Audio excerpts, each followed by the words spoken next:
शादी में आई चुड़ैल। अन्नपुर नाम के एक गांव में शादी चल रही होती है। वाह, मजा आ गया फूफा जी। शादी में क्या खाना बना है, बाराती तो उंगलियां चाटते रह जाएंगे। हाँ, तुमने सही कहा, पनीर की सब्जी का तो कोई जवाब ही नहीं। दूसरी तरफ पंडित जी फेरों की तैयारी कर रहे होते हैं कि तभी वहाँ एक चुड़ैल आ जाती है। अरे मर गया रे, ये चुड़ैल यहाँ क्या कर रही है? अरे दिवाकर जी, ये आपकी कौन सी रिश्तेदार है? अरे मुझे क्या पता, क्या भाग्यवान, कहीं ये तुम्हारे मायके से तो नहीं आई है।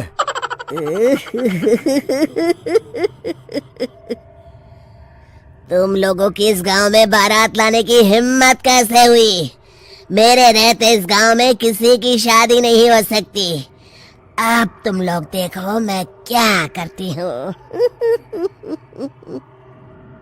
अरे मर गया रे, मैंने सुना है ये जबान की पक्की है। भागो रे भागो, वरना ये चुड़ैल किसी को नहीं छोड़ेगी। हाँ, तुम सही कहते हो मोहन भाई, यहाँ से भाग लेने में ही हम सबकी भलाई है। देखते ही देखते शादी के मंडप में भगदड़ मच जाती है और चुड़ैल सब कुछ उजाड़ कर रख देती है। फिर एक दिन मोहन की शादी तय हो जाती है। अरे भाई, अगले हफ्ते मेरी शादी तय हो गई है, लेकिन इस चुड़ैल की दहशत के मारे तो मेरे हाथ पैर कांप रहे हैं। अरे मोहन, तुम्हारा दिमाग तो खराब नहीं हो गया? तुम अपने साथ साथ हम सब गांव वालों को भी बलि का बकरा बनाना चाहते हो? उस चुड़ैल के रहते तुमने अपनी शादी के बारे में सोच भी कैसे लिया?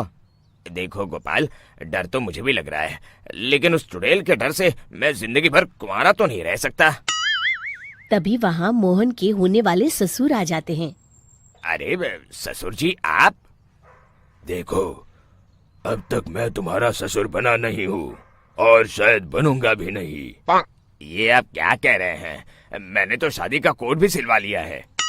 मैं अपनी बेटी की शादी किसी अच्छे गांव में कराना चाहता हूँ। तुम्हारा गांव तो भूतिया गांव है। मैं तो क्या, अब तो कोई भी अपनी लड़की इस गांव वालों को नहीं देगा।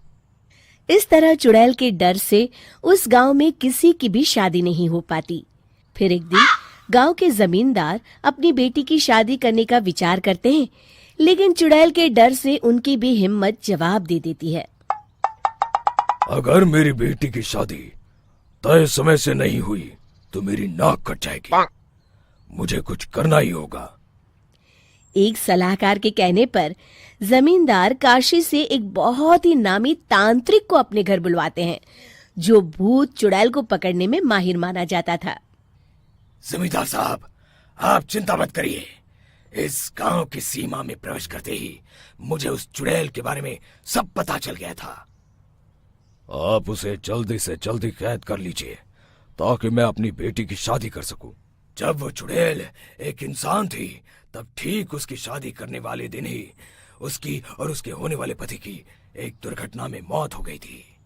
उसका होने वाला पति आज भी भूत बनकर जंगल में भटकता है। इसलिए जब तक चुड़ैल की शादी नहीं हो जाएगी, वो किसी और की भी शादी नहीं होने देगी। ये आप क्या कह रहे हैं? अगर वो भूत भी हमारे गांव में आ गया, तब हमारा क्या होगा? ये आदमी बीच में बहुत बोलता है, इसे बाहर निकालो।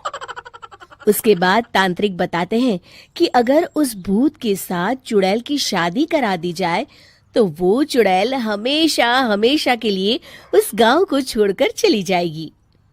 जमींदार साहब, आप अपनी बेटी की शादी की तैयारी शुरू कर दीजिए। मैं कुछ गांव वालों को अपने साथ लेकर उस भूत को ढूंढने जंगल की ओर जाता हूँ। इस तरह जमींदार निश्चित होकर अपनी बेटी की शादी करवाने लगते हैं, लेकिन तभी वहाँ चुड़ैल आ जाती है।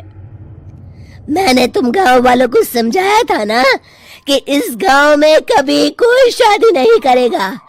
लगता है तुम लोग मुझे हल्के में ले रहे हो। चुड़ैल जमींदार की बेटी को उठा लेती है।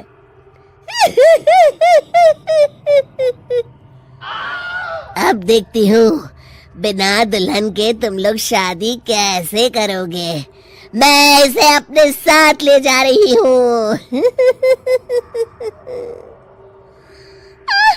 छोड़ मुझे, पिताजी, मुझे बचाइए। अरे कोई मेरी बेटी को बचाओ। तभी तांत्रिक उस भूत को लेकर वहां पहुंचता है। अरे भाग्यवान, रुको, इन मासूमों को परेशान मत करो, मैं आ गया हूँ, अब तुम मेरे साथ चलो। चुड़ैल बहुत खुश हो जाती है। आप आ गए, चलिए अब हम मंदिर में चलकर शादी कर लेते हैं।